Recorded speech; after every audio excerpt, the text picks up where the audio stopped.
This story goes back thousands of years, to a time long before people even knew about America. Back then, the people living in America were ordinary tribes who spent their lives deep in the forests. Among them was a woman who believed that one day, evil men would come to their land. She tried to warn her people about this danger, but no one believed her. Then finally, the day she always feared came true. The day the devils came from the sea. Through the waves, the Vikings arrived in her homeland. When this woman first saw their huge ship, she was terrified. She thought it was a giant beast or monster. Curious and afraid, she stepped inside the wrecked ship, only to find dead bodies scattered everywhere. In the middle of it all, she found a young boy who looked terrified, gripping a sword in his tiny hands, though the woman didn't know what it was. She felt the child's fear and pain, so she comforted him, calmed him down, and brought him back to her tribe. This boy was nothing like her people. His looks, his clothes, everything was different, so the tribe didn't want to keep him with them, saying he was not one of them.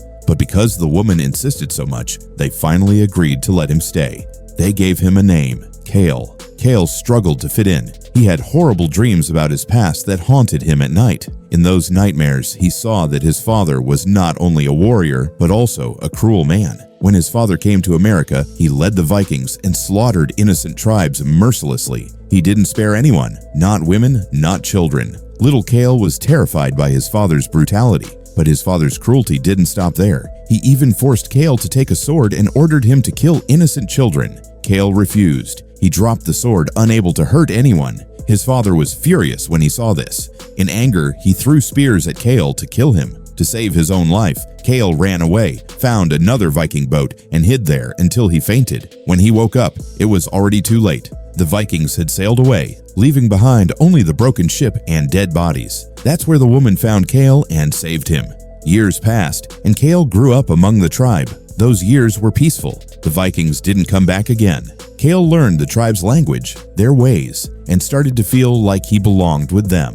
But no matter how hard he tried, many people still treated him like an outsider. In the nearby mountains, there was another friendly tribe who were close allies with Kale's people. Their leader was called Pathfinder, and his daughter's name was Starfire. Kale liked Starfire a lot. A man from Starfire's tribe, who also liked her, saw that Starfire loved Kale in return. This made him jealous and filled him with hatred for Kale. Meanwhile, Pathfinder told the leader of Kale's tribe that his people were suffering. Many had frozen to death because of the heavy snow in the mountains. Now, they needed to find a new and safer place to live before more lives were lost. That day, the meeting between the two tribes had an important reason. Pathfinder, the leader of the mountain tribe, was ready to step down, and he had to choose a new Pathfinder from among his people. To do this, they held a small contest to test the strength and bravery of the warriors. Kale also wanted to join this contest, but they didn't let him. They still believed that Kale was not truly one of them.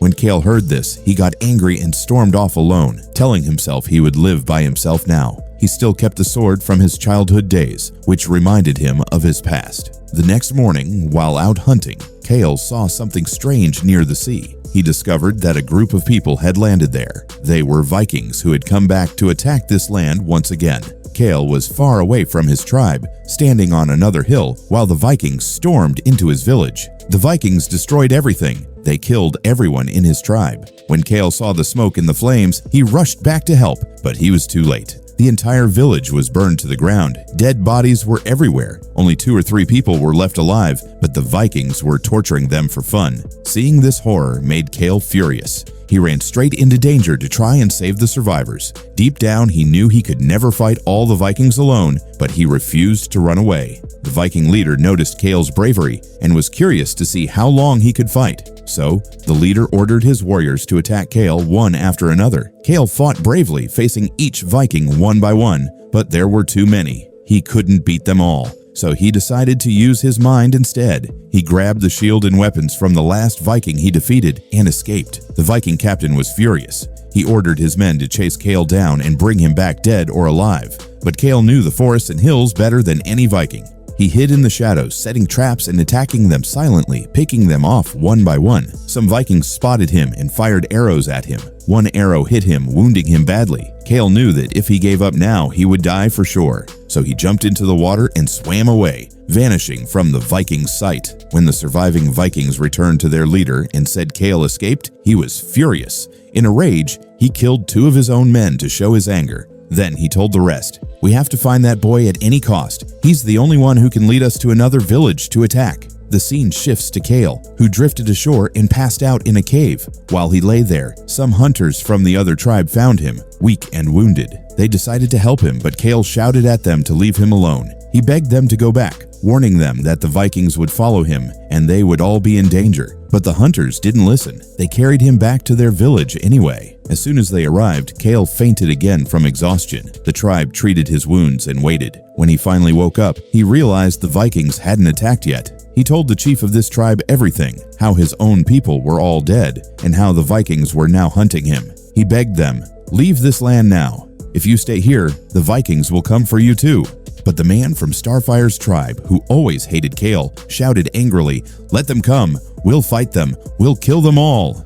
Kale pulled out his sword, snapped a thick stick in half with one strike, and said, "You don't understand. They have weapons we've never even imagined. We can't fight them head on. The only way to survive is to hide." But the people didn't listen to Kale. They decided to stay and fight. Seeing this, Kale had no choice. He left the tribe alone again. As he was leaving, he suddenly realized someone was following him. It was one man from the tribe who believed what Kale said. He decided to join him to find a safe place. Meanwhile, the others, who didn't trust Kale, went to see Kale's burned village for themselves. When they saw the dead bodies and the terrifying Viking weapons, they finally understood that Kale was telling the truth all along. They realized they had to leave their homes and hide deep in the caves if they wanted to survive. Pathfinder, who was the leader of this tribe, did not like the idea of hiding at all. He made up his mind that he would fight the Vikings face to face, no matter what. But this decision put Starfire in a tough spot. She knew that even though Pathfinder was brave,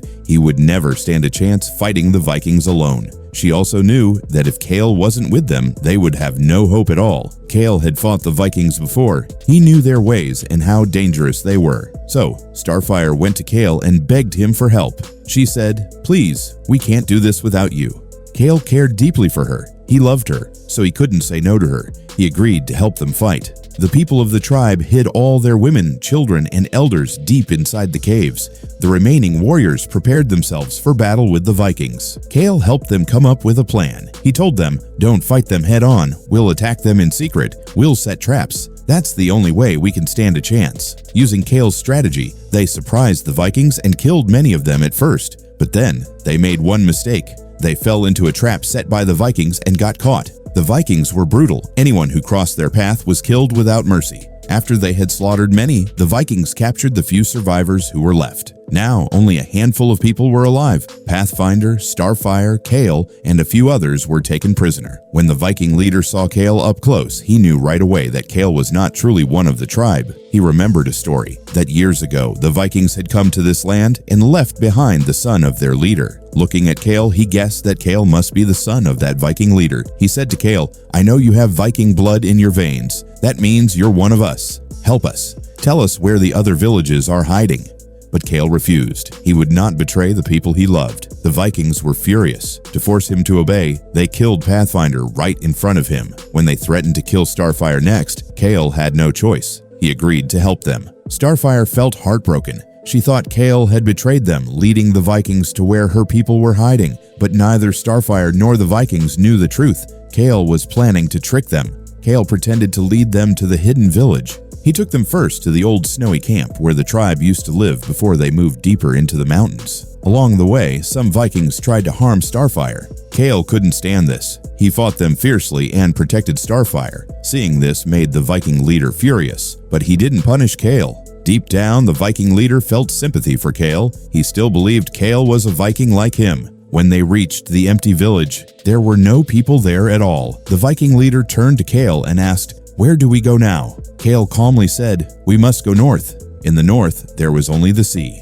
No villages, no people, nothing for miles. The Viking leader started to feel like Kale was lying to him and leading them in circles. But Kale acted clever. He secretly threw some things from the village on the ground. When the other Vikings found these things, they showed them to their leader and said, "Look, the villagers dropped these. They must have gone north." Now the Viking leader believed Kale again. At that moment, Starfire finally realized that Kale wasn't betraying them at all. He had a bigger plan in mind all along. They finally reached the shore of the sea. It was freezing cold there. The sea was now completely frozen over with ice. Kale told everyone, "We should turn back and go through the forest to reach the tribe." He warned them that the ice here was thin. One wrong step and they could fall through and drown. Hearing this, the Viking leader got angry and shouted, "Do you think we're cowards?"